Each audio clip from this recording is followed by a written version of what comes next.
The FDA is investigating unconfirmed links between the Johnson & Johnson vaccine and a rare neurological syndrome called Guillain-Barre. Now, since it involves just the J&J one-and-done shot, health experts are worried that it's just enough information to get Americans who are on the fence to opt out of getting the other vaccines that are still available.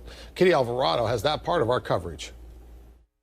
Joseph Shrake, a part-time Palm Desert resident, says in 2007 he felt tired and weak days after a Gardasil vaccine. Days later, he woke up to a nightmare in the middle of the night. And I pulled the duvet off, and I couldn't move my legs.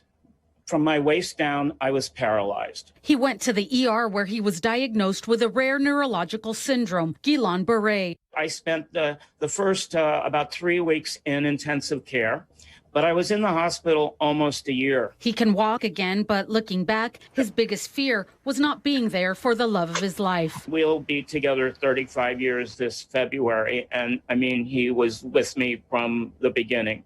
I think the saddest thing was the doctor had called him once and said, you really need to get in here now because you might not speak to him again. Seeing the rare syndrome being used by some to scare people from getting the COVID vaccine made him upset. I had my vaccine. I did research, but I contacted the CDC and they called me back and they told me it's a go. I received the Pfizer vaccine.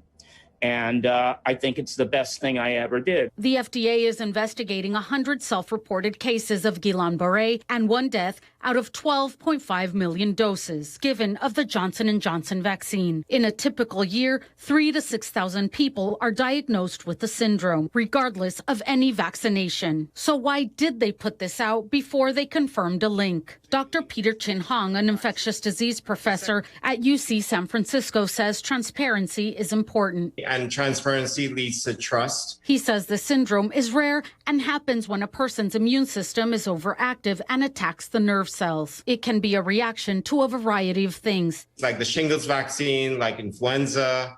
We see it when you get a regular infection. Some of the infections, like the virus that causes mono, can lead to this sometimes. So it's not something new.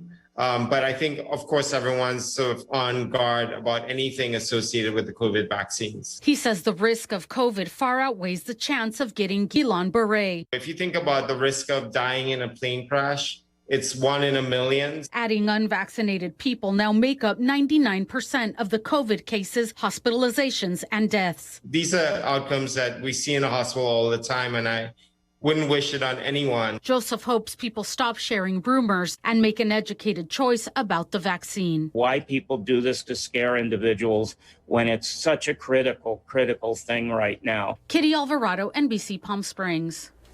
Again, the FDA has not confirmed the link, and they're investigating self-reported cases of the syndrome. Of course, knowing your risks is important, so you're asked to consult with your doctor about the vaccines and the choices available if you're concerned. Johnson & Johnson sent NBC Palm Springs a statement acknowledging the reported cases, saying most occurred 42 days after the vaccine, and they updated their fact sheet to include information about the signs and symptoms to look out for. We'll be posting that full statement on our website. It's NBCPalmSprings.com.